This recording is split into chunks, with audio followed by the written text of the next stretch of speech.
I really wish I could tell you that personal training is a walk in the park, but it really isn't.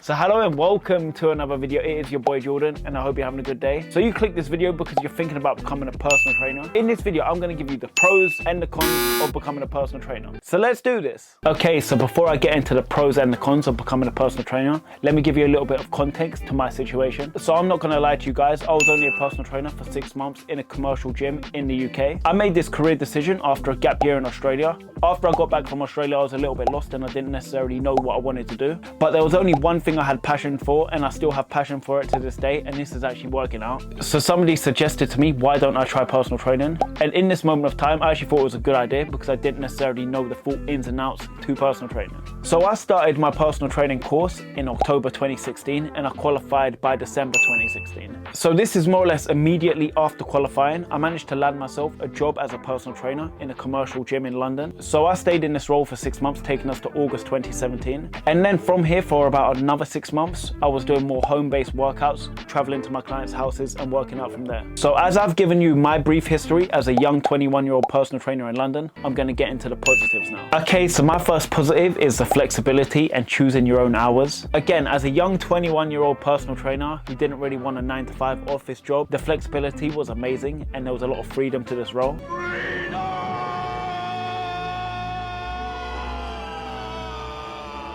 Strolling into a gym anywhere between 6 AM and 10 PM was actually amazing, and I felt really free, especially at 21 years old. And it made me feel a lot more better than I was, coming and going from the gym as I pleased. So my second pro kind of ties in with my first, and that is choosing your own hours. Being young and choosing your own hours gives you a lot of freedom. And the best thing about choosing your own hours, you could juggle clients around plans or plans around clients. Next week, I'm like booked all 7 days. So if you have a fear of FOMO, like I did when I was younger, this would be perfect for you. So my third point is the fact that the job is very fulfilling. You could understand why it's fulfilling, helping people achieve their fitness goals. Being a personal trainer in the gym, a lot of these members actually look up to you like you're some kind of inspirational figure,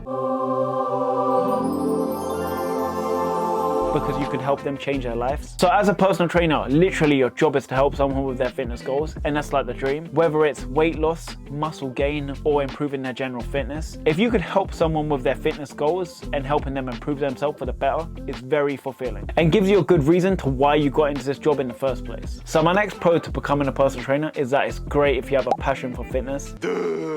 I'd say 99.9% of personal trainers have a massive passion for fitness. Being in and around the gym all day is actually really fun, and you're meeting a lot of like-minded people, whether it's personal trainers or members who share the same passion for fitness. And my final pro to becoming a personal trainer is that you start a business and work for yourself. There's a lot of pros to working for yourself. For example, you're very flexible, you choose your own hours, but there's a lot of hard work that goes into it. So those are my 5 key pros to becoming a personal trainer. There are a few more, for example, free gym membership and being part of a community.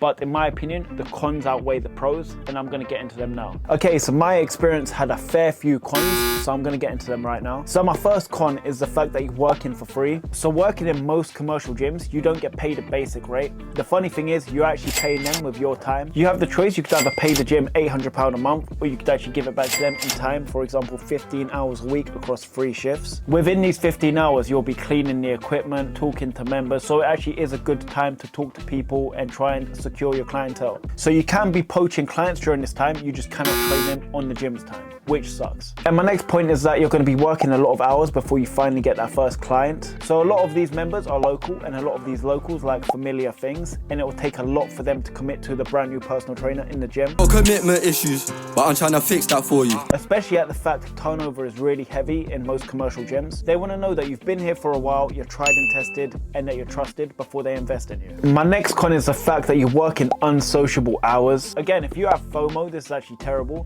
You'll be working most weekends and most evenings. It actually depends on how much you want it, whether you want to build your business or you actually want to enjoy time with your friends. As a young 21-year-old personal trainer, I didn't take building my business that seriously, and I'd much rather be out with my friends and have a good time. So my next point ties in with my first point, and it's actually that you're a free gym cleaner. This is something that really got to me as a personal trainer. I felt too overqualified to be cleaning the gym, and it felt demeaning, especially when you see other personal training, avoiding these cleaning duties. Some personal trainers could be huge bodybuilders, and I personally felt victim to this. For example, in my situation, my manager would much rather tell a skinny, scrawny kid what to do than one of these big personal trainers. My next point is the fact that you shouldn't have a problem with people off. Personal training is very dog-eat-dog. Business is a dog-eat-dog world, and I am a shark who eats doggy dogs. And a lot of the people that work in the gym are self-employed. Obviously, everyone's got to put food on the table. Because of this, there's a lot of sneaking around and within personal training. So as a personal trainer, I was constantly treading on people's toes. One day I'll be talking to a member, then the next day I'll see the member training with somebody else. And it was just very demoralizing. You put all that hard work and effort into the client and they go and train with somebody else. That's why it's really dog-eat-dog, and you really shouldn't have a problem with someone off if you want to be a personal trainer. So my next con to personal training is you don't know when your next paycheck is. A positive within this is if you get a member to sign up to your personal training services and they buy 10 sessions on you, you'll get a lot of money in bulk. But the problem with this is you're not sure when you're going to get your next client, and you don't know how long this money has to last you. You're broke!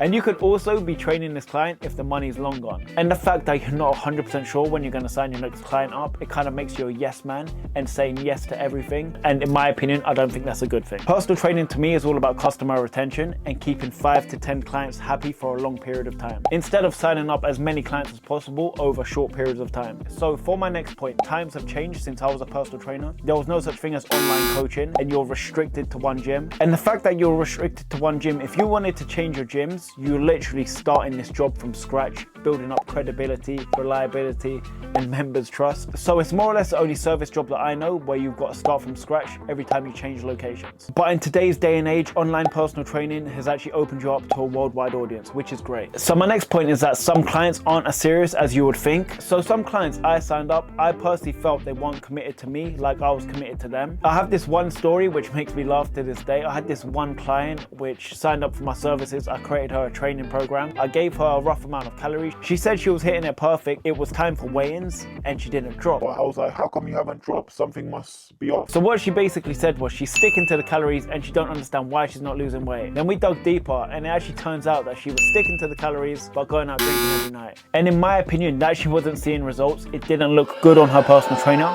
which was me, because that's what I promised her. So be careful to who you sign up, because some people just aren't as committed to you as you are to them. Feel like it. So my final con was probably my biggest deal breaker in this moment of time, and that was that personal training is actually a sales job. You could be the best personal trainer in the world with all the experience behind you, but if you can't sell yourself, then you won't be making money at all. You're broke! So I've seen a lot of personal trainers throughout my years of training, and to be honest, most personal trainers are the same. And in my opinion, it's who you want to work with on a personal level. I'm not saying all personal trainers are the same, because there are some which have niches, for example, bodybuilding, powerlifting, weight loss, posture correction, the list go on. There are some personal trainers that do have a speciality, and I respect that. Again, in my opinion, 90% of the personal trainers that work in commercial gyms do the same kind of trainings, so make sure you have a unique selling point where you could stand out and sell yourself and be an individual. And you're more appealing if you specialize in something instead of saying yes to everybody. If you find something which you want to specialize in and help people work towards, then you're already one step ahead of most of the personal trainers and should find it a lot easier to sign in them up. And also, your body is your best marketing tool. When I first started personal training, I was probably about a year into my fitness journey and didn't have the best physique, so this went against me. But those are my cons to becoming a personal trainer. I wasn't lying when I said my cons outweighed the pros, but I personally didn't have the best personal training experience, so I really want to help you with yours. If you have any questions which I didn't cover, just drop a comment below and I'm more than happy to help you out. If you found this video useful and you've gained some knowledge from this, hit the like button. I really wish I could tell you that personal training is a walk in the park, but it really isn't. But if you've made it to the end of this video, I actually really appreciate you.